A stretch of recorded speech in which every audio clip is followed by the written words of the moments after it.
Gang பிள்ளைய குழி பறிப்பான் உச்சாராயிரு. அவன் தோண்ண குழியில் மாட்டிக்குவான் கொஞ்ச நாள் பொறு.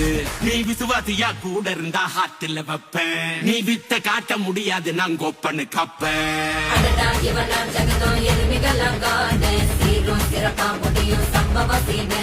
நீ தகராறு கொடுத்தா பிள்ளைங்க அட்டாக் போடு ஆனு. எவனும் மறைக்க முடியும்